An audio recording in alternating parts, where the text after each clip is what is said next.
Hey everyone, welcome back to the channel. In today's video, I'm going to show you how to keep your Outlook status active.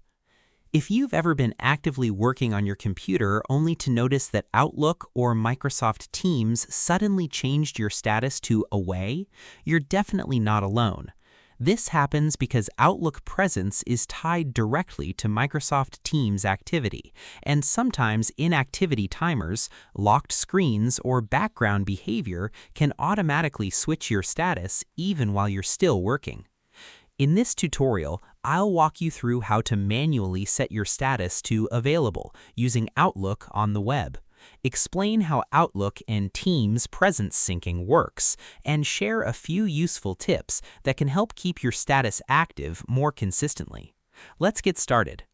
First, open your preferred web browser and go to outlook.live.com.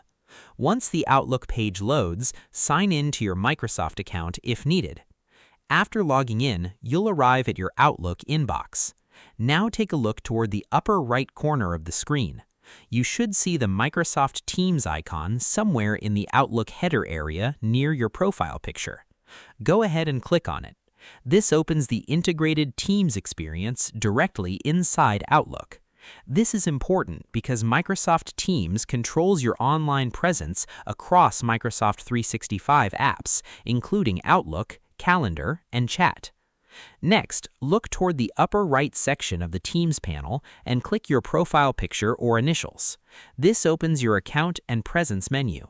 Near the top of the menu, you'll see your current status. It may say Available, Away, Busy, In a Meeting, or something similar depending on your recent activity. Click on the status area to open the full list of presence options. From the list, choose Available.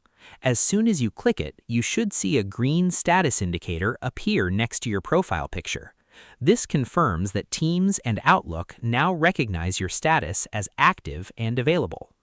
At this point, your Outlook profile will display the green active indicator to other users across Microsoft services. But there are a few important things you should know about how status behavior works. Even after manually setting your status to available, Microsoft Teams can still automatically change it under certain conditions. For example, if your computer becomes inactive for several minutes, if your screen locks, or if your device goes to sleep, your status may automatically switch to away. Similarly, if your Outlook calendar shows that you're in a scheduled meeting, Teams may automatically mark you as busy or in a meeting. This behavior is built into Microsoft 365 presence syncing. One helpful tip is to keep your Outlook browser tab open and active while you work. This helps Teams continue detecting activity and often prevents your status from changing too quickly. Another thing to remember is that some organizations apply company-wide policies that control presence behavior automatically. So even if you manually set your status to available, your organization's team settings might still override it during meetings, focus sessions, or periods of inactivity. Once that green indicator appears, your Outlook presence will show you as active so coworkers and contacts know you're online and reachable. And that's it. You now know how to keep your Outlook status active using the Teams integration built into Outlook on the web. If you found this tutorial helpful, make sure to like the video, leave a comment below, and subscribe for more Outlook and Microsoft 365 tips. Thanks for watching, and I'll see you in the next video.